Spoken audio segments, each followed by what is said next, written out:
یہ جو اسرائیل جو کچھ کر رہا ہے نا، اس کا اصل حل مجھے بھی پتا ہے مظاہروں میں نہیں ہے، اس کا اصل حل ہے جہاد. اس کا اصل حل کیا ہے؟ جہاد. تو پہلی جو ابھی تک تو ہم نے نا امیدی کی باتیں کی ہیں، مسلمان ممالک شکست کھا کے بیٹھ چکے ہیں، 3 بڑی جنگوں میں شکست ہو چکی ہے. اس کے بعد اب کسی مسلم کنٹری میں اسرائیل پر چڑھائی کی طاقت نہیں. ان کو پتا ہے پیچھے امریکہ بیٹھا ہوا ہے. ہمیں قرآن و سنت میں اس بارے میں کیا ہدایات ملتی ہیں؟ اللہ کہتا ہے میں نے یہود پہ ذلت کو مسلط کر دیا ہے. اس آیت میں اور اس حدیث میں جو میں نے تقاتلون الیہود والی حدیث پڑھی، اس میں مسلمانوں کے لیے خوشخبری ہے کہ اللہ تعالیٰ نے جیسے بنی اسرائیل انتہائی کمزور تھے، فرعون کا ظلم اور بربریت کا شکار تھے. اللہ سورہ قصص میں کہتے ہیں وَنُرِيدُ أَن نَّمُنَّ عَلَى الَّذِينَ اسْتُضْعِفُوا فِي الْأَرْضِ، ہم نے ارادہ کیا کہ زمین میں کمزور ترین لوگوں کو اٹھا کے زمین کا امام بنا دیں گے، طاقتور پہ غالب کر دیں گے. بہت دفعہ ایسا ہوا ہے، کم من فئۃ قلیلۃ غلبت فئۃ کثیرۃ بإذن اللہ. اللہ کہتے ہیں دنیا کے نقشوں میں جو غالب ہوتا ہے، جس کی فتح اسباب کی دنیا میں یقینی ہوتی ہے، میں بہت تھوڑی سی جماعت کو طاقتور بنا کے دنیا کا امام بنا دیتا ہوں. ہمیں اللہ کی رحمت سے اور قرآن اور حدیث کی جو بشارتیں مل رہی ہیں اس سے پوری پوری امید ہے انشاءاللہ یہ اسرائیل کی شکست پہ اور یہودیوں کی ہمیشہ کے لیے شکست پہ اس کا نتیجہ نکلے گا انشاءاللہ. اور نبی صلی اللہ علیہ وسلم کی حدیث پوری ہوگی کہ تمہاری جو بڑی جنگ ہوگی، نبی نے کیا فرمایا؟ اس امت کی ایک جماعت ہمیشہ جہاد کرتی رہے گی. لا یزال طائفۃ من امتی ظاہرین علی الحق. ہر دور میں لڑائی ہوئی ہے، جہاد ہوا ہے. آپ اس ہسٹری اٹھا کے کہیں نہ کہیں جہاد ہمیشہ ہوتا رہا ہے. تو آج بھی ایسا ہوگا. اور بالآخر یہ معاملات اگر بین الاقوامی دنیا نے کنٹرول نہیں کیے تو نبی صلی اللہ علیہ وسلم کی پیش گوئیاں انشاءاللہ بہت جلد پوری ہونے والی ہیں. اور یہ جو ان کو عزت ملی ہے نا، یہ اصل میں بہت بڑی ذلت کی تمہید ہے. جب کسی کی بہت بڑی بےزتی کرنی ہوتی ہے تو اس کو پہلے بہت زیادہ عزت دینی پڑتی ہے. ایران میں بہت زیادہ یہودی ہیں، پتہ ہے آپ کو؟ اسرائیل کے بعد سب سے زیادہ یہودی ایران میں ہے، لیکن انہوں نے اپنا نام ایران میں یہود نہیں رجسٹر کروایا، کلیمی رجسٹر کروایا ہوا ہے موسیٰ کلیم اللہ کی نسبت سے. کیوں؟ ان کو پتا ہے کہ یہود کا لفظ دنیا میں کیا بن چکا ہے؟ گالی. شرم آئے گی کسی کو بتاتے ہوئے کہ میں یہودی ہوں، اس لیے ایران میں انہوں نے اپنے آپ کو رجسٹر کس نام سے کروایا ہے؟ کلیمی کہتے ہیں ان کو. میں مانتا ہوں سارے یہودی ایسے نہیں ہوتے، میں نے پہلے وضاحت کر دی، ہمیں یہودیوں سے دشمنی نہیں ہے، کیونکہ قرآن جہاں یہودیوں کی برائی بیان کرتا ہے وہاں قرآن یہ بھی کہتا ہے لیسوا سواء، سارے ایک جیسے نہیں ہیں. قرآن اعتدال سے بات کرتا ہے، سارے جیسے نہیں ہیں. لیکن جتنا شر اور فساد اس قوم میں ہے، قرآن کہتا ہے کہ اتنا دنیا میں کسی اور قوم میں نہیں ہے. لَتَجِدَنَّ أَشَدَّ النَّاسِ عَدَاوَةً لِلَّذِينَ آمَنُوا الْيَهُودَ. اللہ کہتے ہیں تو مسلمانوں کا سب سے بڑا دشمن دنیا کی جتنی قومیں ہیں ان میں سب سے بڑا دشمن کس کو پاؤ گے؟ یہود کو پاؤ گے.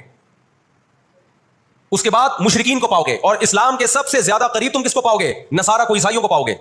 تو آپ صلی اللہ علیہ وسلم نے فرمایا کہ تقاتلون الیہود، تمہاری جنگ کس سے ہوگی؟ یہود سے ہوگی. دجال کس کا سپورٹر ہوگا؟ بولتے کیوں نہیں؟ ابھی تو دجال آیا نہیں ہے اور آپ نے بولنا چھوڑ دیا ہے، جب آئے گا تو پھر تو اچھوں کی بولتی بند ہو جائے گی. کس کا سپورٹر ہوگا وہ؟ ہاں میں عرض کر رہا تھا کہ ہم جب قرآن پڑھتے تھے ضربت علیہم الذلہ، قرآن کہتے ہیں ہم نے ذلت ان کے اوپر دے ماری ہے ان فسادوں کی وجہ سے جو یہ کرتے رہے ہیں دنیا میں، ان فسادات کی وجہ سے. ہم جب پڑھتے تھے ہم کہتے تھے اللہ آج تو یہودی ذلیل نہیں ہے. اسرائیل کتنا پاورفل ہے کہ گچی کس کی پکڑی ہوئی ہے اس نے؟ امریکہ کی. ہندوستان کو گچی سے پکڑا ہوا ہے. تو آج تو بڑی عزت ہے. میں نے اپنے استاد سے یہ سوال پوچھا، انہوں نے بڑا معقول جواب دیا اور یہ تفسیر کی کتابوں میں بھی لکھا ہے. دیکھیں آپ یہودیوں کی ہسٹری اٹھا کے دیکھیں نا، ہمیشہ کوئی نہ کوئی ایسا ان پر مسلط ہوا ہے جنہوں نے ان کی شرارتوں کا مزہ ان کو دنیا میں چکھایا ہے. قرآن سے بھی یہ بات ثابت ہے کہ ان کو ان کی شرارتوں کا مزہ، عذاب جو ہے وہ دنیا میں ملتا رہے گا. میں بار بار کہتا ہوں ہٹلر نے بھی ان کو عذاب دیا ہے. ہٹلر سے پہلے بھی اسلامی نہیں بلکہ دنیا کی تاریخ میں بہت سے ہٹلر گزر چکے ہیں جنہوں نے ان کی شرارتوں کی ان کو دنیا میں سزا دی ہے. ہم پھر بھی بتائیں ہٹلر کے حامی نہیں ہیں جو ظلم اس نے کیا، لیکن وہ بھی ان کی شرارتوں سے بیزار تھا. قرآن کہہ رہے ہیں ہم نے ان پر ذلت کو دے مارا ہے، دنیا میں بہت دفعہ رسوا ہوئے یہ. اب کیا ہے؟ یہ آخری ذلت ہے یہودیوں کی. آپ کو معلوم ہونا چاہیے جب دنیا میں کسی کو بہت زیادہ ذلیل کیا جاتا ہے نا تو پہلے اس کو عزت دی جاتی ہے. کسی کے گلے میں آپ جوتوں کا ہار پہنا دو، یہ بھی ایک ذلت ہے. اور ایک طریقہ یہ 3 پیس سوٹ ٹائی میں آپ اس کو صدارت کی کرسی پہ بٹھائیں اور پھر آپ اس کو جوتوں کا ہار پہنا دیں. بتاؤ کون سی بڑی ذلت ہے؟ یہ دوسری ذلت پہلی ذلت سے بڑی ہے. پوری دنیا میں مار کھانے کے بعد نا اپنی شرارتوں کی وجہ سے آج اللہ نے ان کو ایک تھوڑی سی حکومت دی ہے. ایک چھوٹا سا کنٹری، آپ اگر اسرائیل کو نقشے میں دیکھیں گے تو کراچی بھی بڑا ہے اسرائیل سے. اتنا چھوٹا ملک، اتنا چھوٹا ملک، اور تعداد بھی بہت تھوڑی. اللہ نے انہیں کچھ وقت پنپنے دیا ہے. اللہ نے کہا ٹھیک ہے تم دنیا تمہاری آخری شرارت دیکھ لے، اس کے بعد جو میری طرف سے تم پہ مار پڑنے والی ہے اس کے بعد قیامت تک تم دوبارہ اٹھنے کے قابل نہیں رہو. یہ آخری ذلت کا انتظام ہو رہا ہے یہود کا. 18ویں صدی کے شروع میں، 17ویں صدی کے اینڈ میں، سن 1900 کی بات کر رہا ہوں میں، 1901 1902 کی. اس سے بھی کچھ ٹائم پہلے یہ دنیا میں بکھرے ہوئے تھے. دنیا میں کسی کو ان سے دشمنی نہیں، لیکن دنیا میں جہاں بھی گئے کبھی ایسا نہیں ہوا کہ انہوں نے سازشیں ترک نہ کی ہوں. ہٹلر جو تھا نا دوسری جنگ عظیم میں، میں تو جرمنی گیا ہوں نا, میں نے وہ قبرستان بھی دکھایا تھا یہودیوں کا. ہٹلر نے یہودیوں پہ بہت زیادہ ظلم کیا, جو بالکل غلط کیا. ہم اس ظلم کو کبھی بھی حوصلہ افزائی نہیں کرتے, دیگوں میں اٹھا اٹھا کے زندہ ڈال دیا کرتا تھا. ہم اس عمل میں ہٹلر کی بالکل بھی حوصلہ افزائی نہیں کرتے, اس عمل کو اپریشیٹ نہیں کرتے. لیکن اس نے ایک تاریخی الفاظ کہے تھے, اسے پتا تھا دنیا مجھے برا کہے گی بعد میں, کہ لاکھوں یہودی مار دیے میں نے. اس نے کہا میں چاہتا تھا سب کو قتل کر دیتا, ایک بھی زندہ نہ چھوڑتا, لیکن کچھ میں زندہ چھوڑ کے جا رہا ہوں,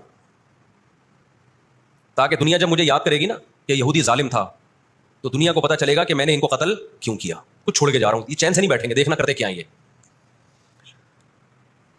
آج ہٹلر زندہ ہوتا, ہٹلر اگر آج زندہ ہوتا, دنیا کہتی کہ تو بندہ ٹھیک نہیں تھا لیکن بات ٹھیک کر کے گیا ہے. ان کے اندر دو بیماریاں, ایک حسد کہ فلاں کو نعمت کیوں مل رہی ہے, اور ایک دنیا سے محبت. قرآن کہتا ہے یود احدہم لو یعمر الف سنہ, ان میں سے ہر شخص چاہتا ہے کہ کم سے کم اس کی عمر کتنی ہونی چاہیے, 1000 سال. اور مسلمان دنیا سے محبت نہیں کرتا. تو آپ بتاؤ, دو ایسی قوموں کا مقابلہ ہو کہ ایک زندہ رہنے کے لیے لڑ رہی ہو اور ایک موت کے لیے لڑ رہی ہو, تو فتح کس کو ملے گی؟